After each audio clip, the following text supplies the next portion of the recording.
Hello student, দেখো চলে এসেছি আমরা নিয়ে ABT test paper 2025 page number আজকে তোমাদের দেখাবো 456 পাতা। Question number 1, 2, 3, 4। তাহলে আমরা 1-এর দাগের, 2-এর দাগের এবং 3-এর দাগের আর 4-এর দাগের এই প্রশ্নগুলো আমরা নিয়েছি।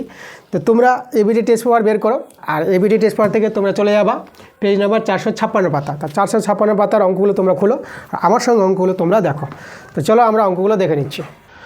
দেখো আমরা 1-এর প্রশ্নগুলো নিয়েছি। তাহলে 1-এর প্রশ্নগুলো আমাদের এখানে এমসিকিউ টাইপের প্রশ্ন আছে। তাহলে আমরা প্রথমে এমসিকিউ টাইপের প্রশ্ন করাবো। তো দেখো তোমাদের ক্লাস চালু হয়ে গেছে, তোমরা তাড়াতাড়ি ভিডিওগুলোকে লাইক করে নাও এবং বন্ধুদের কাছে ভিডিওগুলো শেয়ার করো। আর যারা নতুন আছো এখনও পর্যন্ত আমার চ্যানেলটাকে সাবস্ক্রাইব করো নি, তোমরা তাড়াতাড়ি করে আমার চ্যানেলটাকে সাবস্ক্রাইব করে নাও এইরকম ক্লাস পাওয়ার জন্য। তো আমরা 1-এ নিয়েছি 1, 2, 3 তিনটা অঙ্ক নিয়েছি। তাহলে 1-এর একটা বলছে কোনো মূলধন 10 বছরে দ্বিগুণ হলে বার্ষিক সুদের হার কত % হবে। দেখো কোনো মূলধন বলতে আসলটা আমরা x নেব, আর 10 বছরের দ্বিগুণ বলতে আমাদের সুদ আসলটা 2x হয়ে যাবে। তাহলে সুদ আসল যদি 2x হয় তাহলে আমরা সুদটা পেয়ে যাব, সুদ আসল থেকে আসলটা বাদ দেবো। তাহলে সুদটা পেয়ে গেলাম আমরা x। তাহলে আমরা যেটা সূত্র জানি I = PTR/100, I = P বলতে x, এই যে x, আর t বলতে 10 বছর, আর সুদের হারটা আমাদের বের হবে।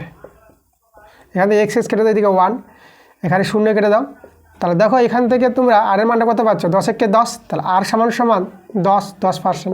10% দেখো কোথায় আছে আমাদের বি নাম্বার অ্যান্সারটা। 2-এরটা বলছে s² - 3x + k = 10 সমীকরণের বীজদ্বয়ের গুণফল -2 হলে k এর মান কত হবে। আচ্ছা, সমীকরণের বীজদ্বয়ের গুণফল বলে দিয়েছে, তাহলে সমীকরণটা দ্বিঘাত সমীকরণ আকারে আগে সাজিয়ে নাও। তাহলে s² - 3x + k -10 টাকা আমি এদিকে নিয়ে আসলাম 0। এখানে দেখো c কিন্তু আমাদের k - 10, এটা আমাদের c। তাহলে বীজদের গুণফল, ঠিক আছে। তো বীজদের গুণফলের সূত্র আমরা কি জানি, বীজদের গুণফলের সূত্র হচ্ছে c/a।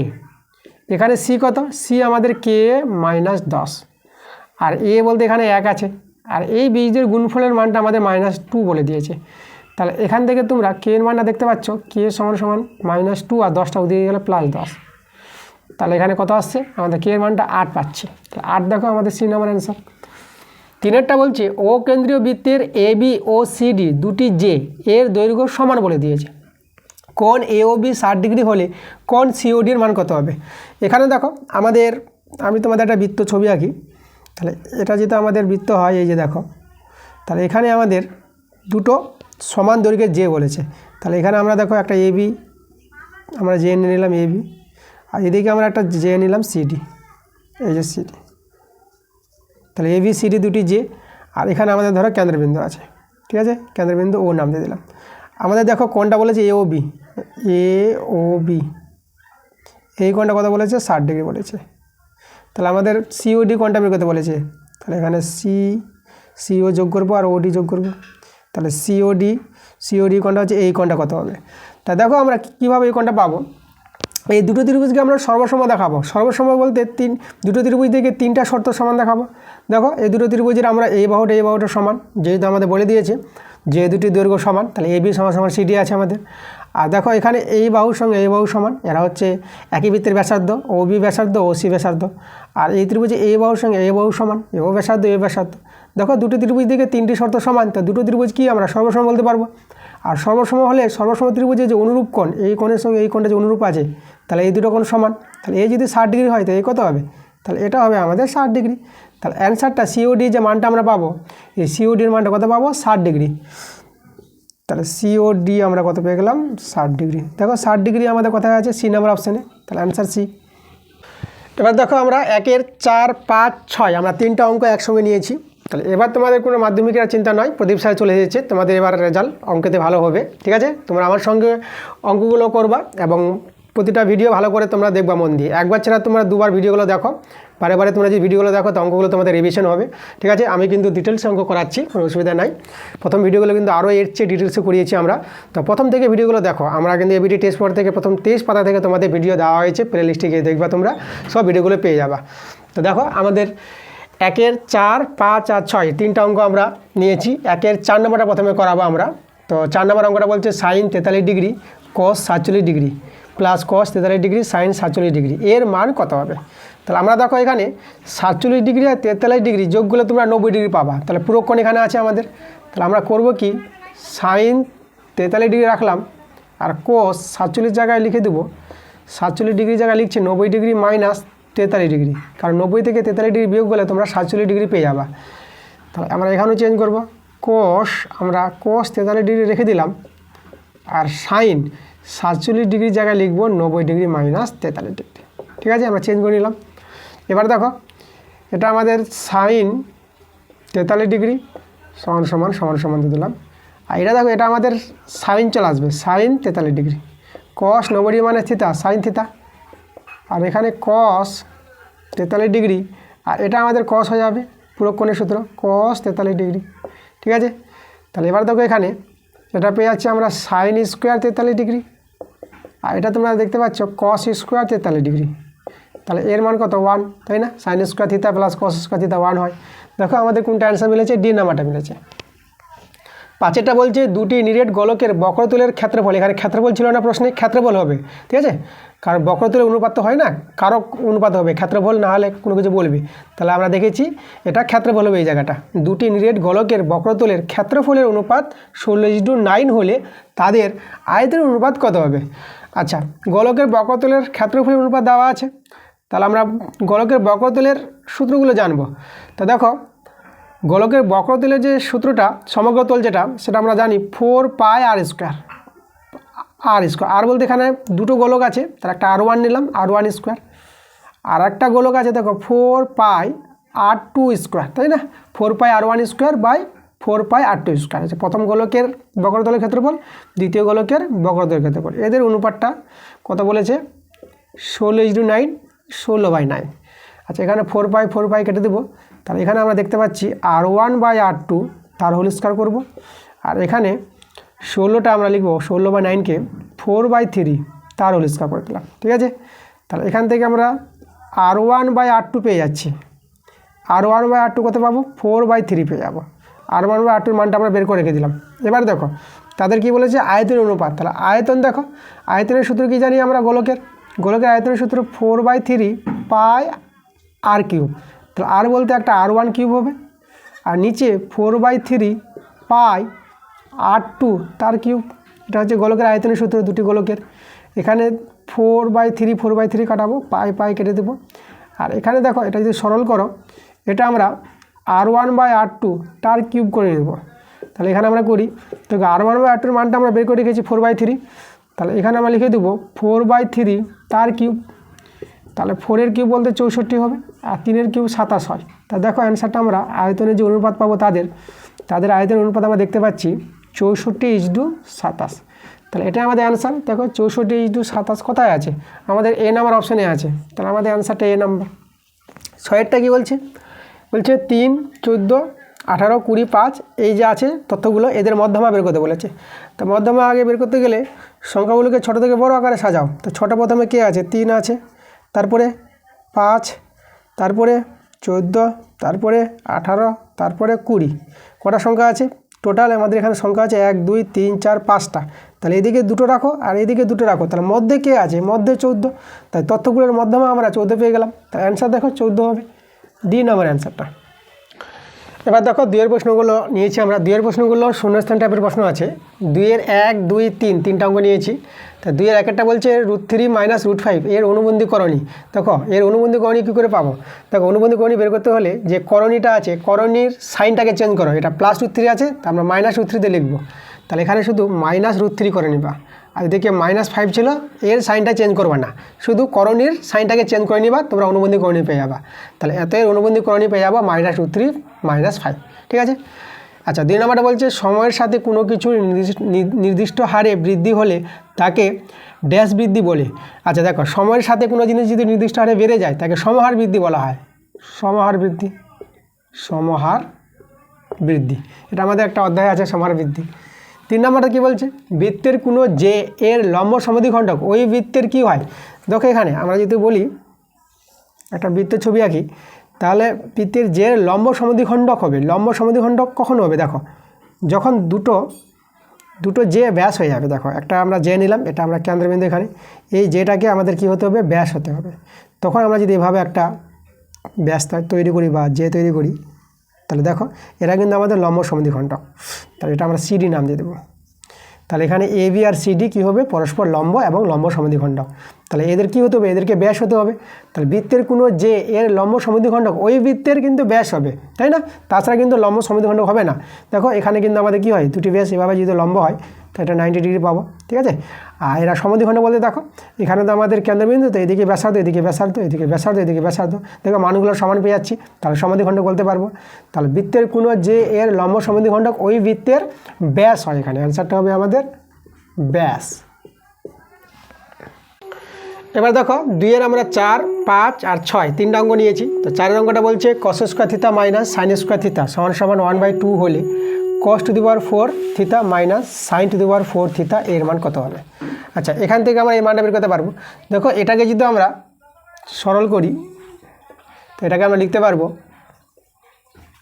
cos স্কোয়ার থিতা তার স্কোয়ার আর সাইন স্কোয়ার থিতা তার স্কোয়ার। ওকে, এভাবে আমরা সাজাবো।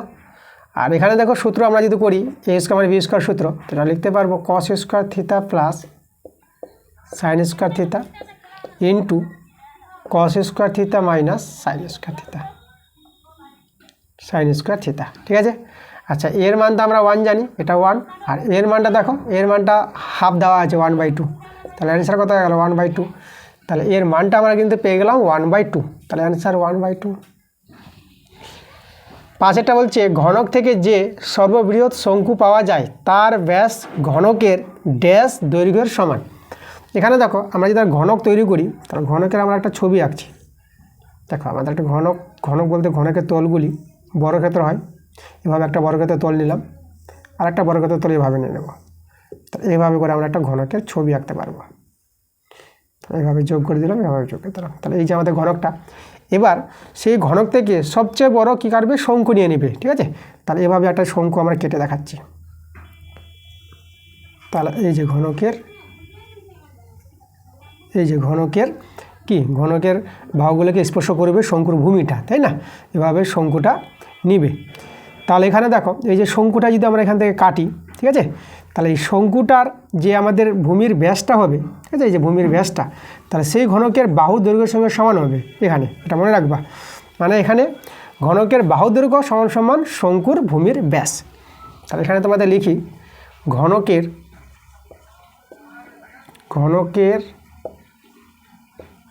বাহুর দৈর্ঘ্য সমান সমান শঙ্কুর ভূমির ব্যাস, ঠিক আছে। তাহলে এটা আমাদের অ্যান্সার হবে।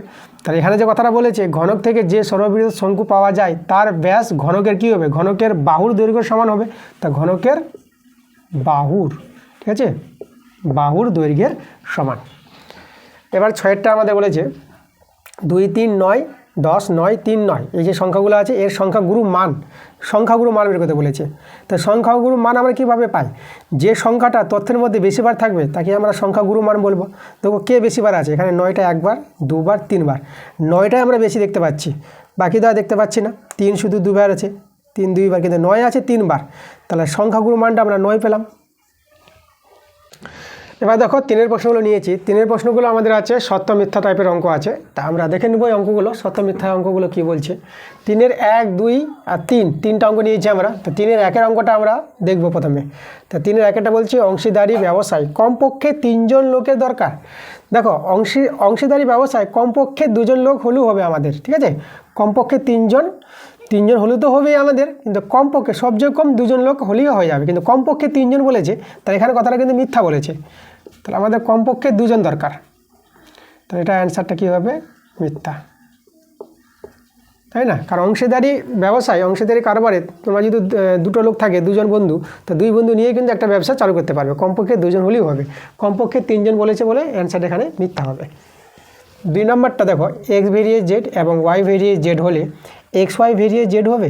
হ্যাঁ, এটা আমাদের যৌগিক উপপাদ্যের একটা সূত্রই আছে। তো x ভেরিয়েস z হলে পরে এবং y ভেরিয়েস যদি z হয়, তাহলে দেখো ডান দিকে z সমান, তাহলে জেডটা রেখে দিলাম, আর যে বাঁ দিকে xy আলাদা আছে, তাহলে xy এর গুণফল হয়ে যাবে। তাহলে x ভেরিয়েস z এবং y ভেরিয়েস z হলে xy ভেরিয়েস z হবে, এটা আমাদের সত্য।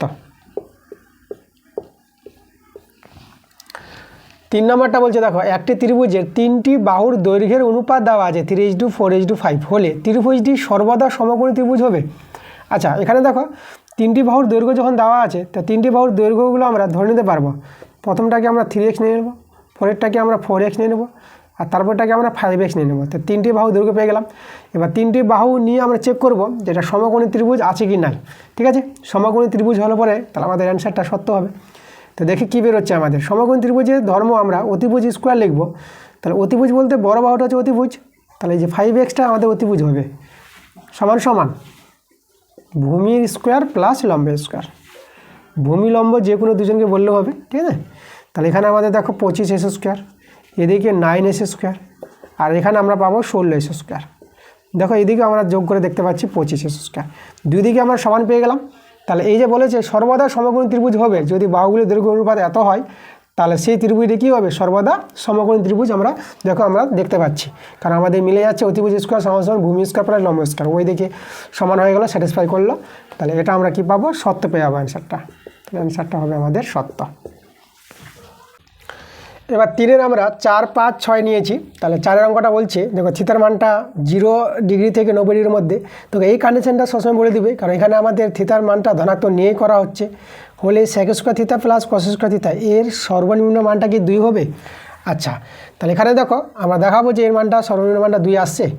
তাহলে তোমরা এখানে যদি এটার a square plus b square সূত্র ভাঙাও, ঠিক আছে, আমরা এখানে করছি sec square theta plus cos square theta. এটা লিখব a square plus b square সূত্র a মাইনাস b তার whole square plus 2ab 2 sec theta cos theta. এবার দেখো এই মানটা যদি আমরা এটা তো আমাদের কেটে গেল, এদিকে 2 থাকলে এখানে, আর এই মানটা আমরা ছেড়ে দেবো। এই মানটা যদি ছেড়ে দিই তাহলে আমাদের কী হবে, হয় এটা এই মানটা 2 এর সঙ্গে সমান হবে, না হলে এই মানটা 2 এর চেয়ে বড় হবে। তাহলে এটা আমরা ছেড়ে দিলে এটা হবে 2, তাই না। এর মানটা হয় 2 কিংবা 2 এর চেয়ে বড়, কারণ এর মানটা আমরা কি জানি, যেহেতু sec থিতা মাইনাস cos থিতা কোনো রাশির বর্গের মানটা কি হয় 0 কিংবা 0 এর চেয়ে বড় হয়। তাহলে যদি 0 হয় তাহলে 2 এর সঙ্গে সমান, আর এটা যদি 0 এর চেয়ে বড় হয়ে যায় তাহলে কী হবে, এ বড় হয়ে যাবে 2 এর চেয়ে। তাহলে এটা আমাদের শর্ত।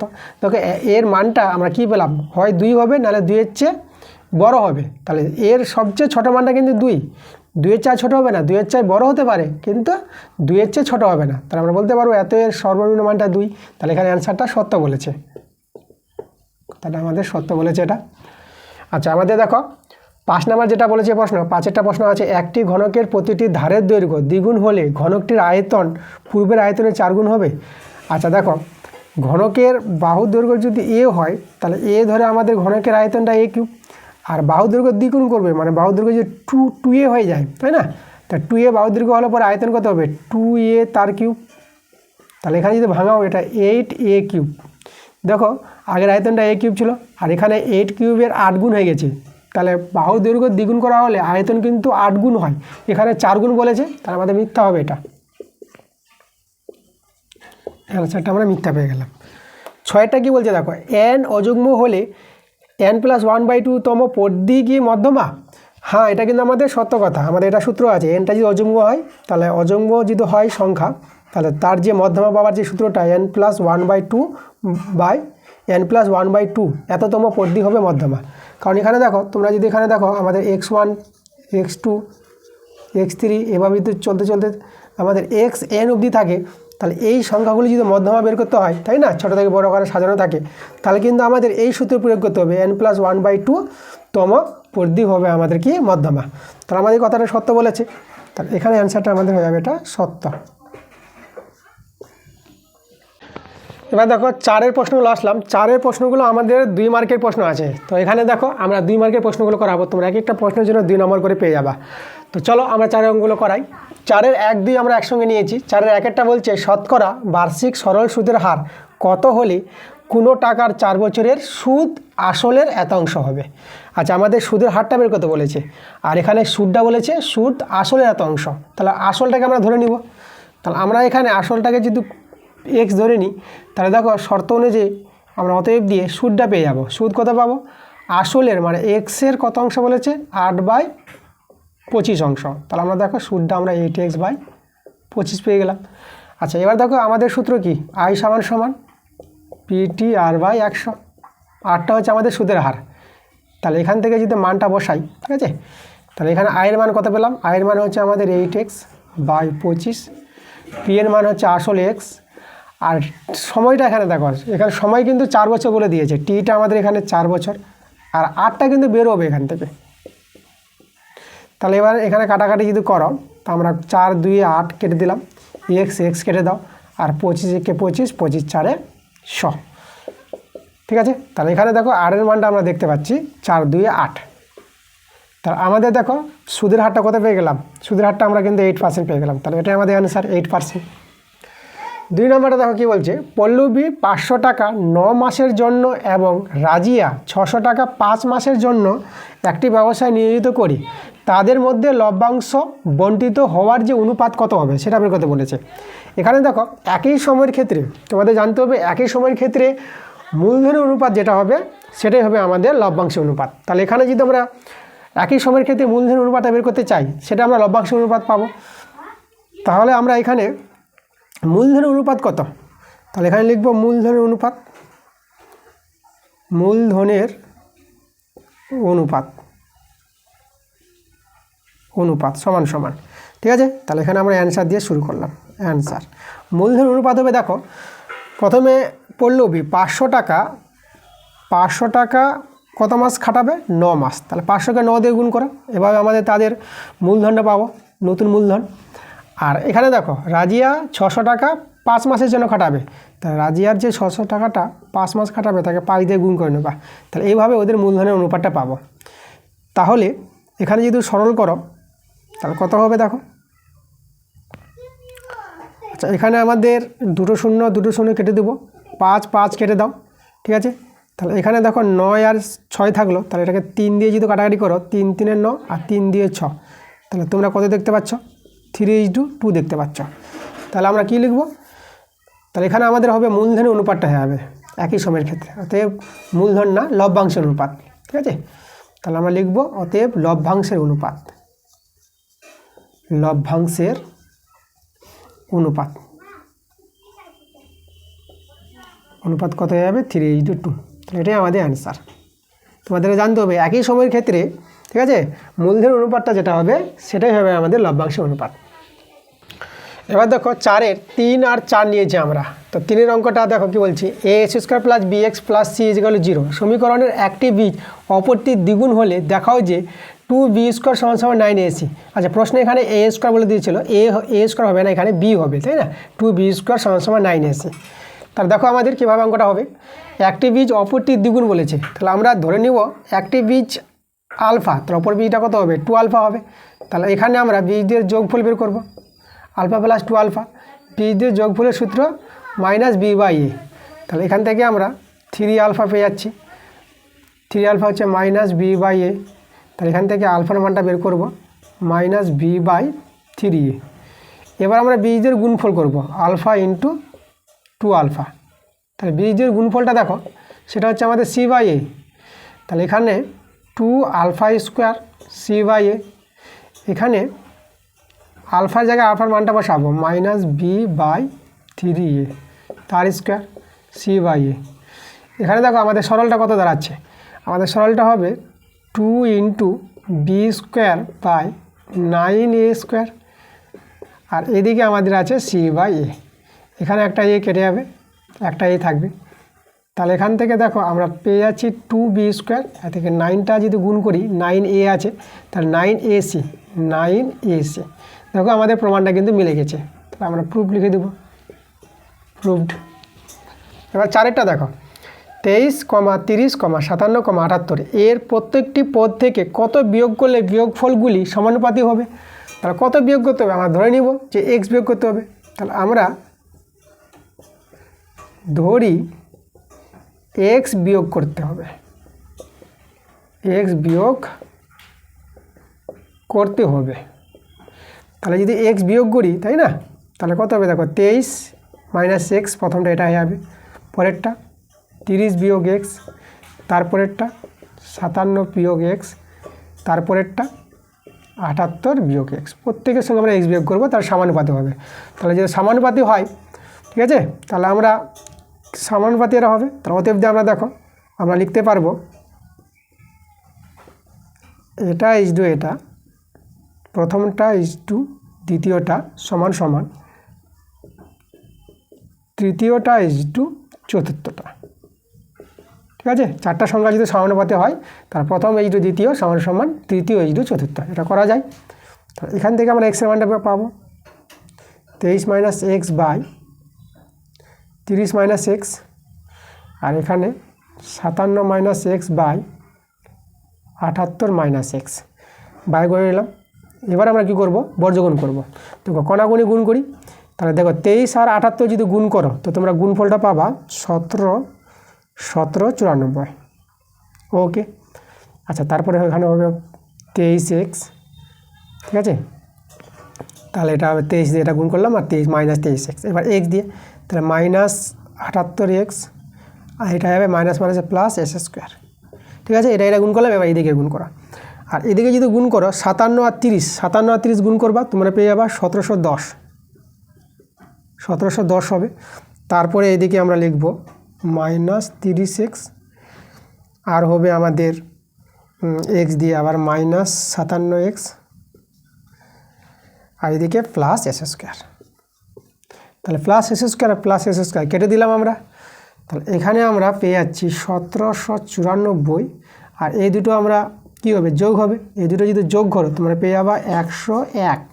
ঠিক আছে, 101x, আর ডান দিকে আমরা চলে যাবে এদিকে 1710, আর এই দুটো যোগ করো, এই দুটো যোগ করে পাবা তোমরা 87, তাহলে চিহ্ন মাইনাসই হবে 87x। এবার আমরা এক্সগুলো যোগ বিয়োগ করবো। আচ্ছা, আমরা সরলটা আমরা এখানে দেখাই, এই জায়গায় দেখাচ্ছি আমরা। তাহলে আমরা এক্সগুলো যদি যোগ বিয়োগ করো তাহলে তোমরা দেখবা তোমরা পেয়ে যাবা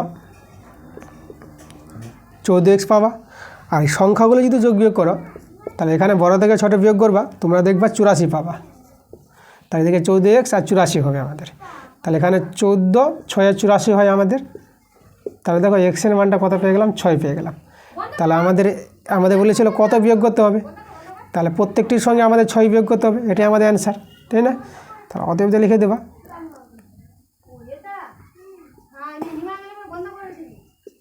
প্রত্যেকটির সঙ্গে 6 বিয়োগ করতে হবে, 6 বিয়োগ করতে হবে। ঠিক আছে, তাহলে অ্যান্সারটা কিন্তু আমরা 6 পেয়ে গেলাম।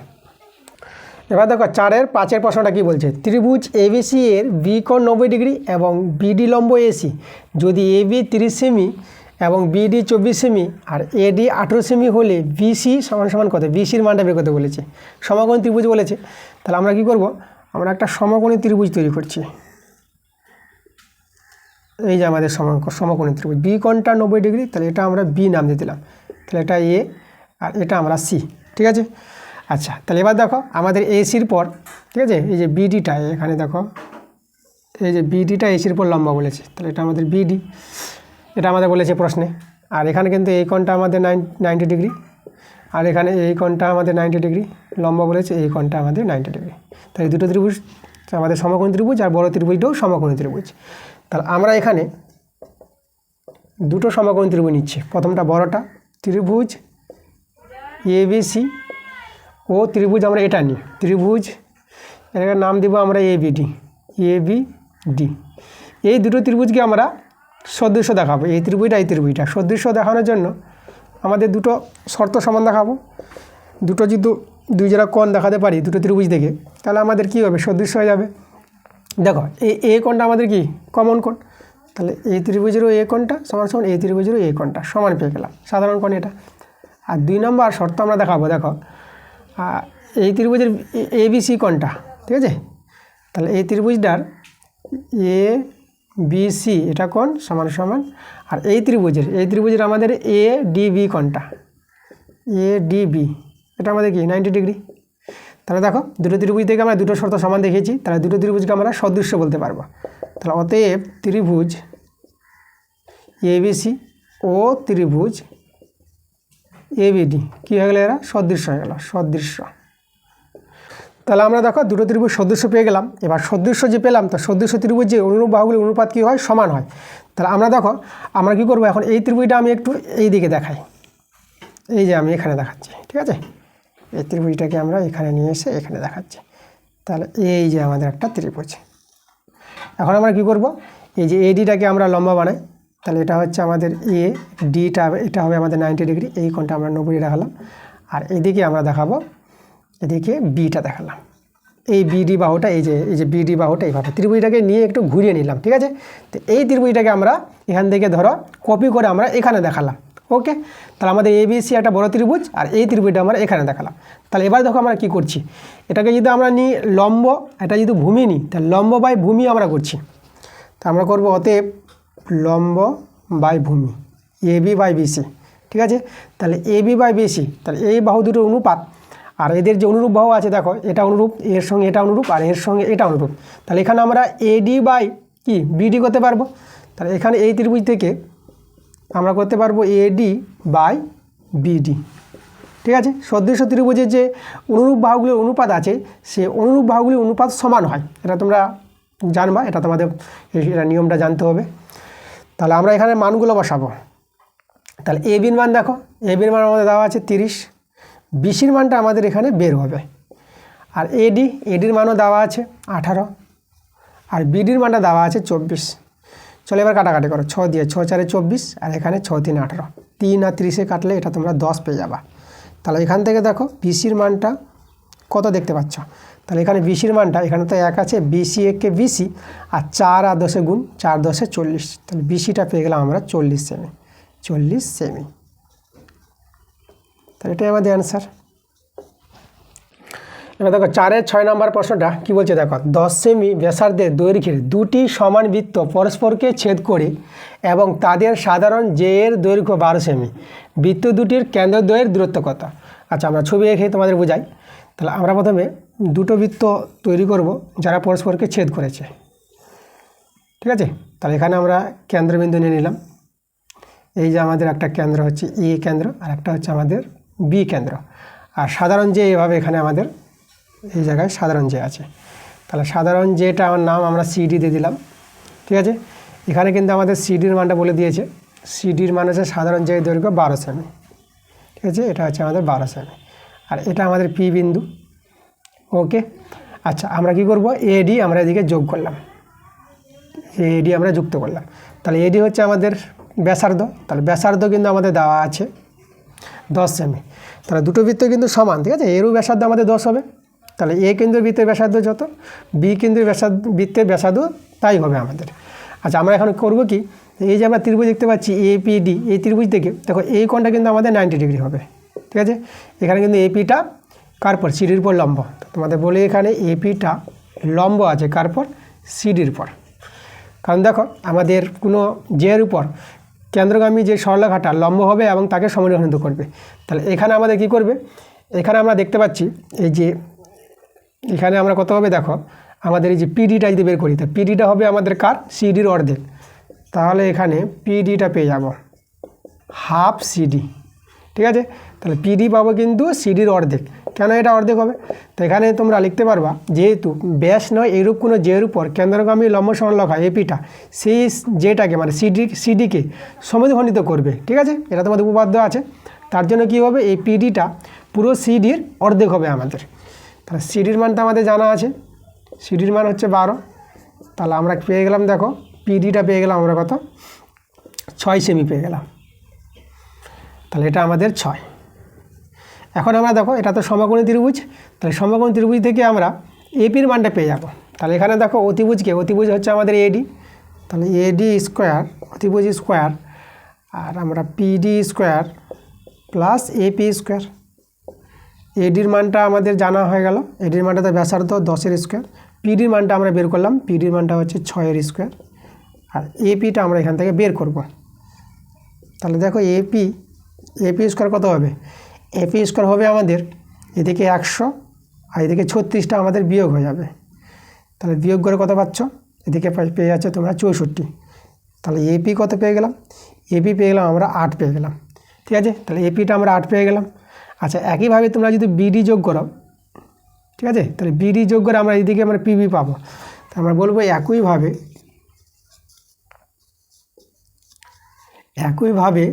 আমরা পেয়ে যাব পিবি।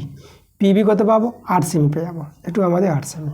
এপি আমরা পেয়ে গেলাম 8 সেমি, পিবি 8 সেমি।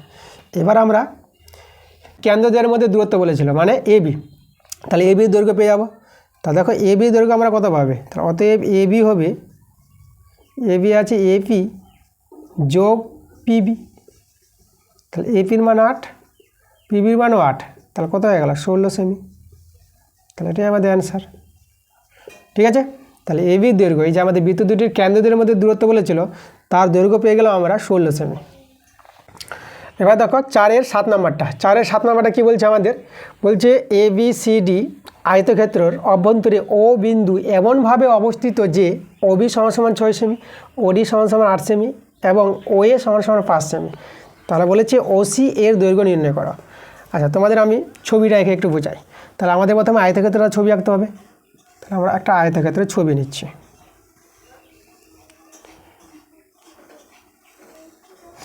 আচ্ছা, আয়তক্ষেত্রের নাম আমরা A, B, C আর এখানে D নিয়ে নিলাম।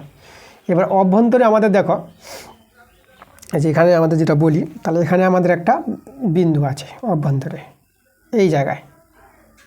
কোথায় নেব আমরা? এই জায়গায় নিচ্ছি। এখানে আমাদের ও বিন্দু আছে। তাহলে আমরা দেখো ও এর মান দেওয়া আছে, ওডিরও মান দেওয়া আছে, ওবিরও মান দেওয়া আছে। ঠিক আছে। আর এখানে আমাদের দেখো ওসিটা আমাদের বের করতে বলেছে, এই যে ওসিটা, এটা আমাদের বের করতে হবে। তাহলে ওসি আমাদের জিজ্ঞাসা চিহ্ন। আর এখানে দেখো ও এর মান কত আছে আমাদের?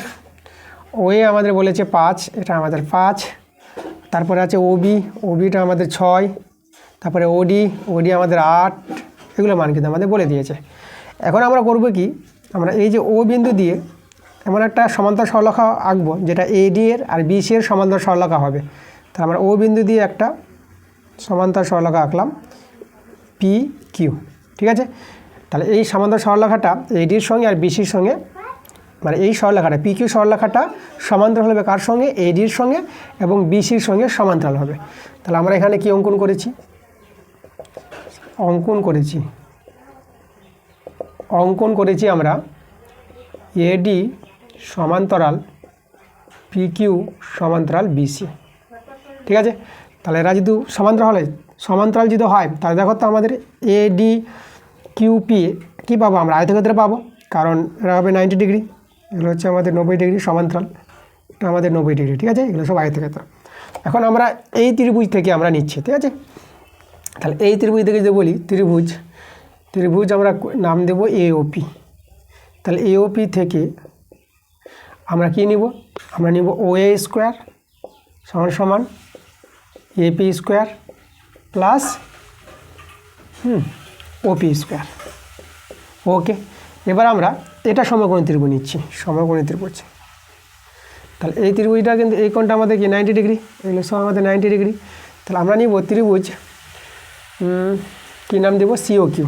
ত্রিভুজ সিও কিউ থেকে, তাহলে এখান থেকে আমাদের অতিভুজ ওসিটা, তাহলে ওসি স্কোয়ার পেয়ে যাব C Q square plus O Q square. Okay. এবার আমরা এদেরকে যোগ করে নিব। তাহলে এখানে আমরা ও এ স্কোয়ার প্লাস ওসি স্কোয়ার আমরা যোগ করলাম। তাহলে যোগ করে এদিকেও যোগ হবে।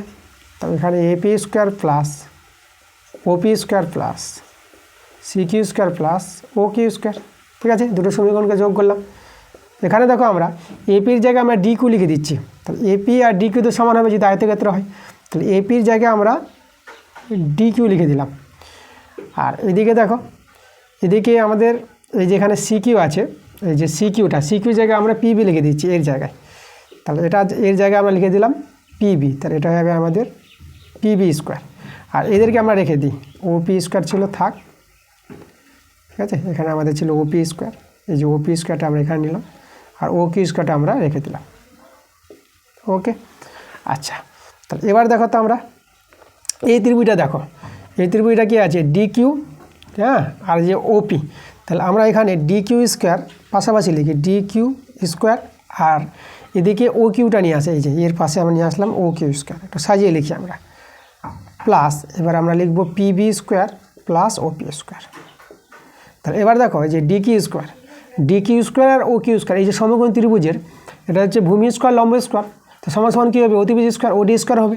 তাহলে এটা সমান সমান দেখো তো আমরা ওডি স্কোয়ার লিখতে পারবো, এই সমকোণী ত্রিভুজ থেকে কিন্তু আমরা লিখতে পারছি, এটা খেয়াল করবা এই দুটো থেকে ওডি স্কোয়ার।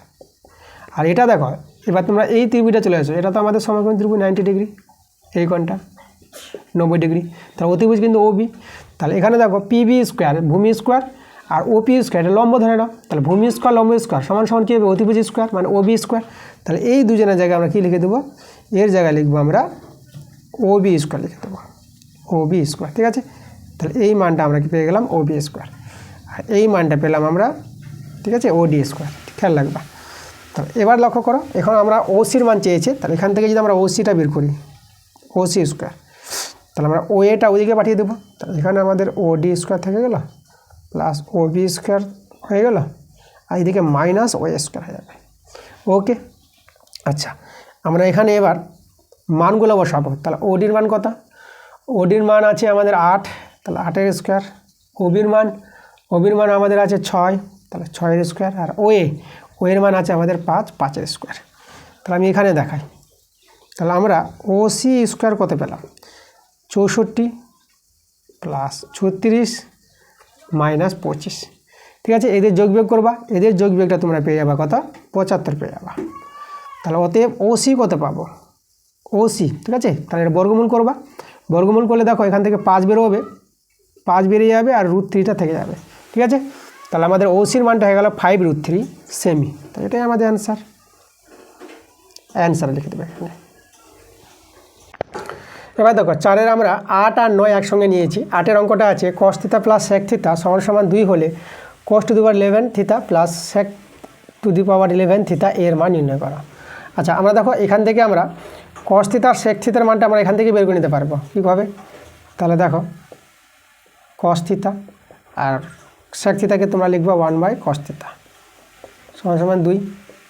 এবার cos থিটাতে যদি গুণ করে নাও এখানে হবে cos স্কোয়ার থিটা, আর এই যে 2 cos থিটা আসবে এদিকে নিয়ে আসলাম, 2 cos থিটা আমরা বাঁ দিকে নিয়ে আসলাম, প্লাস 1টা আমরা এখানে লিখলাম, ডান দিকে কিছু নাই, ডান দিকে 0, সবাইকে আমরা বাঁ দিকে টেনে নিয়েছি।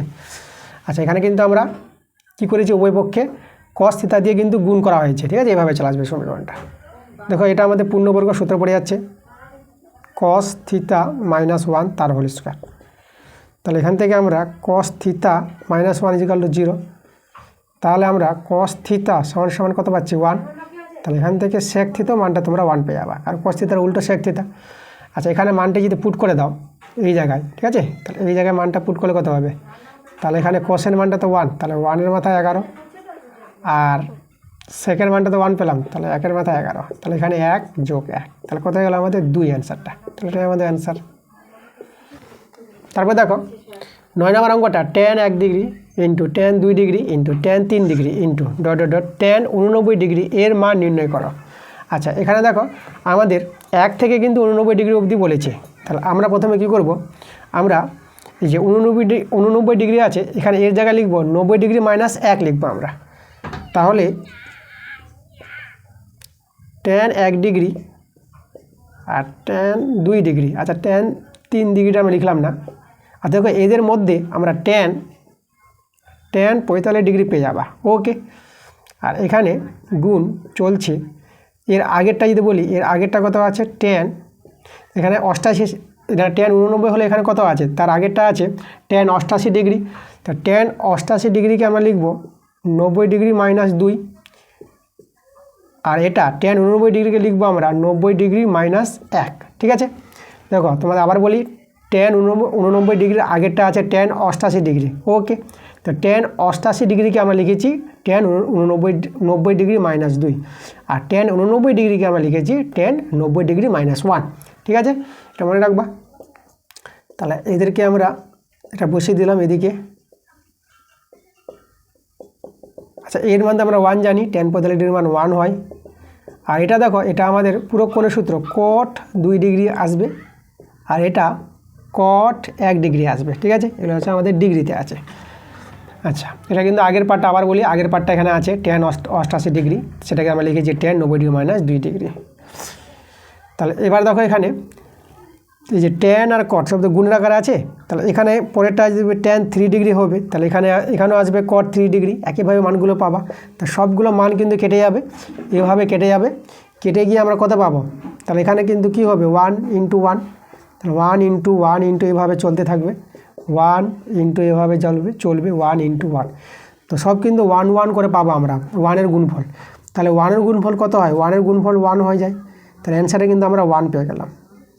ঠিক আছে, এখানে 1টা কাটবে না, এটা 1টা আমাদের থেকে যাবে। এবার দেখো 4-এর 10 আর 11 আমরা নিয়েছি। তো 4-এর 10-এর প্রশ্নটা কী বলছে, কোনো গোলকের ব্যাসার্ধের দৈর্ঘ্য বৃদ্ধি 50% করলে বক্রতলের ক্ষেত্রফল শতকরা কত বৃদ্ধি পাবে।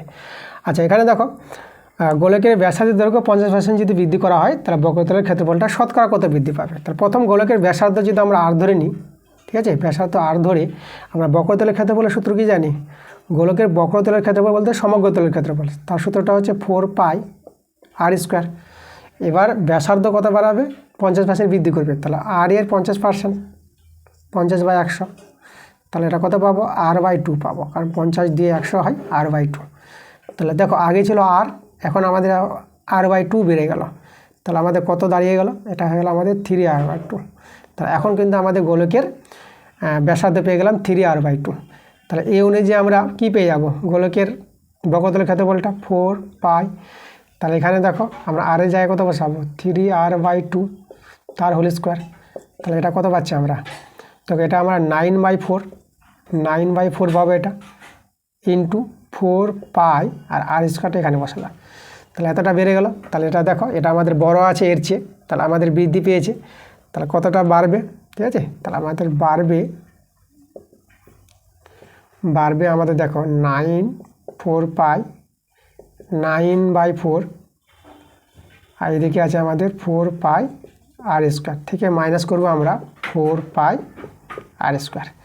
তাহলে দেখো এটা আমাদের তো একটা, তাহলে আমরা কত বাদ হবে, এদিকে 4 হবে, কমন নিলে পরে, তাহলে 9 থেকে 4 বাদ, তাহলে 5, তাহলে 5/4 পাবো এটা, ঠিক আছে, 4π r²। তোমরা 4π r² কমন নিয়ে ভগ্নাংশ যোগবিয়োগটা করবা, এখানে 1 থেকে যাবে, সেটা তোমরা দেখবা 9/4 - 1, সেটা আসবে কত, 5/4 আসবে। তাহলে এতটা কিন্তু বৃদ্ধি পাবে। এবার শতকরা বৃদ্ধি আমরা বের করবো। দেখো শতকরা বৃদ্ধি কী করে পাওয়া যায়, বৃদ্ধি পেয়েছে 5/4 × 4π r², এতটা বৃদ্ধি পেয়েছে, কত থেকে বৃদ্ধি পেয়েছে, আগে ছিল এটা, তা আমাদের বৃদ্ধি পেয়েছে 4π r² থেকে, মানে এত থেকে এত বৃদ্ধি পেল, তাহলে শতকরা কত বৃদ্ধি, তাহলে এই যে 100 দিয়ে আমরা গুণ করব। তাহলে এখানে দেখো এটার সঙ্গে এটা কেটে গেল, তাহলে এখানে আমাদের 5/4 × 100, তাহলে এখানে আমরা কাটাকাটি করবো, এটা 25 পেয়ে যাব, তো এটা গুণ করলে কত হবে, 25 পাচ্ছি 125, তাহলে 125%, এটাই আমাদের অ্যান্সার। তাহলে বক্রতলের ক্ষেত্রফল শতকরা কত বাড়বে, 125% বাড়বে। 9 নম্বর অঙ্কটা এসো। 9 অঙ্কটা বলছে একটি লম্ববৃত্তাকার শঙ্কুর আয়তন ও পার্শ্বতলের ক্ষেত্রফল সমান, তাহলে শঙ্কুটির উচ্চতা এবং ব্যাসার্ধের দৈর্ঘ্য যথাক্রমে h আর r একক হলে দেখাও যে 1/h² + 1/r² = 1/9। এখানে দেখো আমাদের শঙ্কুর আয়তন আর পার্শ্বতলের ক্ষেত্রফল সমান বলে দিয়েছে, তাহলে আমরা কি বলবো, শঙ্কুর আয়তনের সূত্র জানি 1/3 π r²h, আর h বলে দিয়েছে ব্যাসার্ধ আর উচ্চতা। এবার পার্শ্বতলের ক্ষেত্রফল, পার্শ্বতল বলতে আমাদের π আর l, ঠিক আছে, এখানে lটা হচ্ছে আমাদের শঙ্কুর তির্যক উচ্চতা, শঙ্কুর তির্যক উচ্চতা, ঠিক আছে। এবার দেখো এখানে আমরা l সমান দেখো আমরা যদি একটা শঙ্কুর ছবিটা আঁকি, এই যে আমাদের দেখো শঙ্কু, ভালো করে আঁকি আমরা, এটা আমাদের ব্যাস, এই যে দেখো ও নাম দিলাম, এটা এ নাম দেবো, এটা বি নাম দিয়ে দেবো, এটা আর, এটা আমাদের উচ্চতা h, এটা l। তা দেখো এটা সমকোণী ত্রিভুজ এ ও বি, তাহলে এটা আমাদের 90 ডিগ্রি, তাহলে আমাদের অতিভুজ হচ্ছে এ বি, তাহলে এখান থেকে আমরা পাবো l² সমান অতিভুজ স্কোয়ার সমান লম্ব স্কোয়ার প্লাস ভূমি স্কোয়ার মানে r², তাহলে l² মানটা এটা দেখতে পাচ্ছি আমরা, ঠিক আছে। তাহলে এই সম্পর্ক থেকে এলের জায়গায় আমরা মানটা বসাতে পারবো, এখান থেকে পাই কাটাবো, এখানে আর কাটালাম, তাহলে এখানে একটা আর থেকে যাবে, তাহলে উভয় দিকে যদি বর্গ করি তাহলে 1/9, আর এখানে পাবো r² h², এখানে হবে l², ঠিক আছে, উভয় পক্ষে বর্গ করে দিলাম, l² আমরা পেয়ে গেলাম, l² মানটা বসিয়ে দেবো, তাহলে এখানে 1/9 আর স্কোয়ার এইচ স্কোয়ার, তাহলে এল স্কোয়ার মানটা আমরা ওই যে বের করে রেখেছি, এইচ স্কোয়ার প্লাস আর স্কোয়ার। এবার আমরা করব কি, উভয় পক্ষে আমরা আর স্কোয়ার এইচ স্কোয়ার দিয়ে ভাগ করে দেবো। তাহলে এইদিকে আমাদের থেকে যাবে 1/9, ঠিক আছে। তাহলে এখানে H square by R square H square, আর এখানে R square by R square H square. উভয় পক্ষে কী করলাম আমরা, R square R H square দিয়ে আমরা ভাগ করেছি।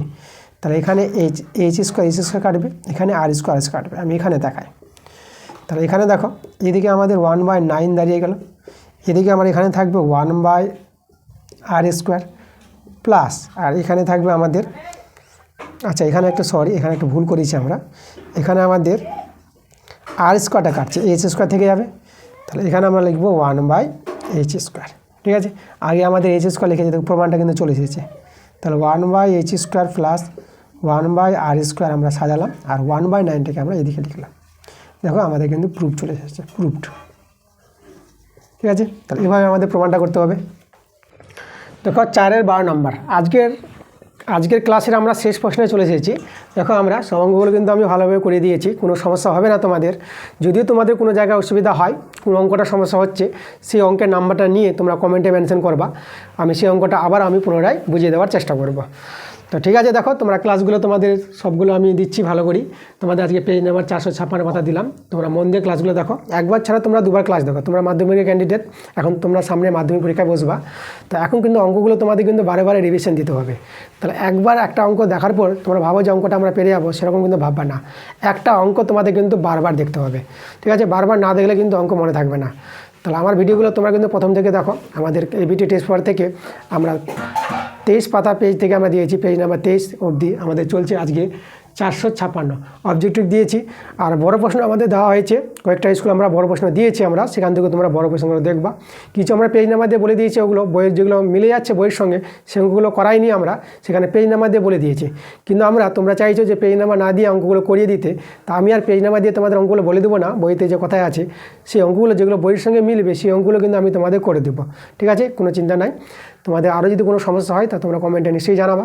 তো চলো আজকের আমরা ক্লাসের শেষ প্রশ্নটা আমরা করে নেব। তো দেখো 4-এর 12 নম্বর প্রশ্নটা কী বলছে, যদি ইউআই সমান xi minus 25/10 summation FI UI 20 এবং সামেশন এফআইয়ের মানটা 100 আছে, তাহলে এক্স বার নির্ণয় করো। তাহলে দেখো আমরা অঙ্কটা কীভাবে করব। আমরা প্রথমে আমরা ইউআইয়ের সূত্র আমরা কি জানি, আমরা জানি xi মাইনাস এখানে এ হয় আর এখানে এইচ হয়, এভাবে আমরা ইউআইটাই থাকে, তাই না। এটা হচ্ছে আমাদের পরিসংখ্যার যে পরিসংখ্যাগুলো থাকে তার মধ্যটা, ঠিক আছে, মধ্যমানটা, আর এইচ হচ্ছে তাদের মধ্যে শ্রেণী দৈর্ঘ্যটা, ঠিক আছে, শ্রেণী দৈর্ঘ্য এইচ। তাহলে এখানে আমাদের দেখো এ অনুযায়ী আমাদের এটা এখানে কত আছে, এটা আমাদের 25 আছে, আর এইচটা কত আছে, এইচটা আমরা দেখতে পাচ্ছি 10, ঠিক আছে। তাহলে এই সূত্র অনুযায়ী আমরা কম্পেয়ার করে এর আর এইচের মানটা বের করে নেব। এবার দেখো আমরা এক্স বারের যেটা সূত্র, সেই সূত্রটা আমাদের জানতে হবে। সেই সূত্রটা A plus H into summation FI UI by summation FI, ঠিক আছে, এই সূত্রটা মনে রাখতে হবে, ঠিক আছে। এক্স বারের এটা সূত্র। এখানে মানগুলো বসাও। এর মানটা আমরা কত পেলাম 25, তাহলে এখানে আমরা লিখবো 25। আর এইচের মানটা কত পেলাম, এইচের মানটা 10। আর সামেশন এফআই আর ইউআইয়ের মানটা দেখো 20 আছে, আর সামেশন এফআইয়ের মানটা আছে 100। 0 0 এই 0 কাটালাম, তাহলে এখানে থেকে গেল 25, আর এদিকে থেকে গেল 2। 25 আর 2 যোগ করো 27। দেখো আমরা অ্যান্সারটা পেয়ে গেলাম 27।